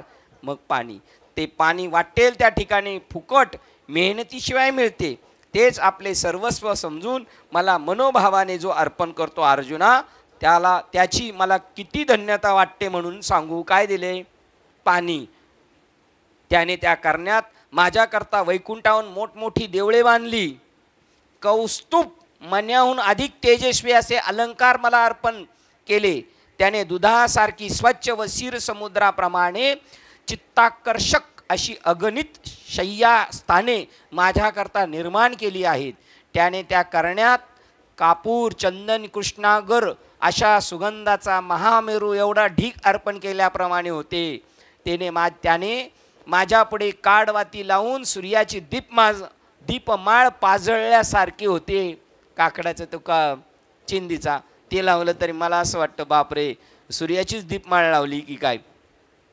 त्याने गरुडासारखी वाहने, कल्पवृक्षाच्या बागा, कामधेनूने त्याने गरुडाची सारखी वाहने मला दिली, कल्पवृक्षाच्या बागा व कामधेनूचे कळपच्या कळप मला अर्पण केल्यासारखे आहेत असे मला वाटते. बघा, ढेकोरच दिला पान खाल्ल्याबरोबर तृप्त, मला अमृताहुनी मधुर सुरस अशी पुष्कळ पक्वान्ने नैवेद्यास वाढून दिली असे वाटते. त्यामुळे मी जो संतोषास पावतो तो अशा भक्तियुक्त अंतकरणाने अर्पण केलेल्या पाण्याच्या एका थेंबापासून होतो. हे किरटी, हे सांगावयास हवे काय? मला अर्पण करण्याच्या उद्देशाने आपली गरिबी जाणून पोह्याच्या कणांची गाठोडी पुरचुंडी सुदामजीने प्रीतीने खोल बगलेत मारून आणली. तिच्या गाठी मी प्रेमाने लगबिगीने स्वतःच्या हाताने सोडल्या. त्या तू आपल्या डोळ्याने प्रत्यक्ष पाहिल्या नाहीत का? म्हणून मी फक्त एक भक्तीच ओळखतो आणि त्या ठिकाणी लहान थोरे म्हणत नाही. आणि वाटेल त्याच्या ठिकाणी माझ्याविषयी अनन्य भक्तिभाव असला म्हणजे त्याच्या घरचे आम्ही नित्याचेच पाहुणे आहोत. रोज त्याच्याकडं आम्हाला जावंसं वाटतं. तेव्हा बघा, मग आम्ही लहान थोर ओळखत नाही. आम्ही त्यांच्याकडे फक्त, म्हणून मी फक्त भक्तीच ओळखतो. त्या ठिकाणी लहान थोर असे म्हणत नाही. आणि वाटेल त्याच्या ठिकाणी माझ्याविषयी अनन्य भक्तिभाव असला, वाटेल त्याच्या ठिकाणी सर्व प्राणीमात्रांविषयी, म्हणजे त्याच्या घरचे आम्ही नित्याचेच पाहुणे आहोत, रोजचे पाहुणे. एरवी पत्र पुष्प फळ समर्पण करणे हे एक आमची भक्ती करण्याकरता केवळ निमित्त मात्र आहे. आपण म्हणतो चला ना चहा प्यायला जाऊ, चला चहा प्यायला जाऊ, चला हॉटेलमध्ये चहा, हे काही महत्त्वाचं नाही. त्या निमित्ताने इतर बोलणं होतं असं असतं. हे खरोखर निमित्त मात्र आहे. भक्ती करण्याकरता केवळ निमित्त मात्र आहे. खरोखर पाहता निष्कलंक भक्तीच मला आवडते, काहीच अपेक्षा नाही. कारण माझ्या प्राप्तीचे मुख्य साधन शुद्ध भक्तीच आहे. प्रेमात्मक भक्तितत्वाखेरीज इतर सर्व सामुग्री आम्ही व्यर्थ समजतो. तुम्ही सगळं दिलं पण प्रेम नाही, काही उपयोगाचं नाही. म्हणून अर्जुना, असे बाबा आपल्याला भेटलेले, आम्हाला काहीच नको, बस आम्हाला भक्तिभाव पाहिजे. खरी दक्षिणा काय माहिती आहे का? गुरुजींची दक्षिणा. आपण भक्तिभावाने भजन करणं देवाचं. एक माणूस त्या भक्तीला लागला का त्याला काम आनंददायक वाटतं, आहे की नाही? म्हणून अर्जुना ऐक, म्हणून अर्जुना ऐक, हे कोणाचं आहे? अनन्य भक्ताचं झालं. अनन्य भक्तांनी काही दिलं तर चालेल, पण ज्याच्या फाईल अपूर्ण आहेत, आणि साहेबाच्या टेबलावर फाईल पास करायची, त्याला काय करावं लागतं? मग बंडल द्यावाच लागतो. मग त्यावेळेला फाईल पास होते. ज्याला बंडल द्यायला लागतो त्यांनी समजायचे आपले पेपर काय आहेत? अपूर्ण आहेत आणि पास होत नाही आपली फाईल. म्हणून आपल्याला रिश्वत देतोय आपण. कोणाला? बाबाला रिश्वत देऊन पास करा आम्हाला. इतर सामुग्री आम्ही व्यर्थ समजतो. म्हणून अर्जुना ऐक, तू आपली एक बुद्धी आपल्या स्वाधीन करून घे. आपली बुद्धी आपल्या स्वाधीन पाहिजे. त्याकरता नेहमी आपल्या मनोरूपी मंदिरात माझा विसर पडू देऊ नकोस. एवढं डोक्यात ठेव म्हणजे झालं, इकडं पण झालं. 97. किती 97? 397. ग्रंथराज ज्ञानेश्वरी अध्याय 9 श्लोक क्रमांक 26 आणि ओवी क्रमांक 97. 397ला पूर्ण झालं. आपण इथे थांबतो. या सगळ्या ओव्या घ्यायच्यात. का माहिती आहे का? अभ्यास झाला पाहिजे माणसाचा. आता आपला अभ्यास झालेला आहे. साधनेचा एक अभ्यास आहे आणि साधना पूर्ण झाल्यानंतरचा एक अभ्यास आहे आणि परत पूर्ण शहाणे, पूर्ण ज्ञानी आणि परत दाखवायचं गबाळ्यासारखं असं. मग आपल्याला ती गोष्ट कळते.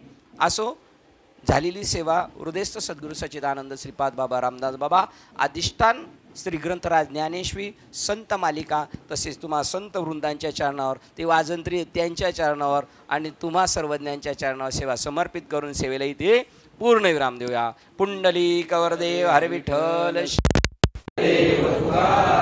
पंढरीनाथ भगवान की जय. माऊली ज्ञानेश्वर महाराज की जय. जगद्गुरु संत तुकाराम महाराज की जय. शांती ब्रह्म एकनाथ महाराज की जय. सच्चिदानंद श्रीपाद बाबा की जय. सच्चिदानंद रामदास बाबा की जय. अवधूत चिंतन श्री गुरुदेव दत्त गोपाल कृष्ण भगवान की जय. गोरखाई सब संतन की जय. गणपती बाप्पा मोरया. आपला विश्वास मध्ये देवे, येणे वाग्यज्ञ तोषावे, तोषोनी मज द्यावे पसाय दाने. जे कळांची व्यंकटी सांडो, दया सत्कर्मी लती वाढो.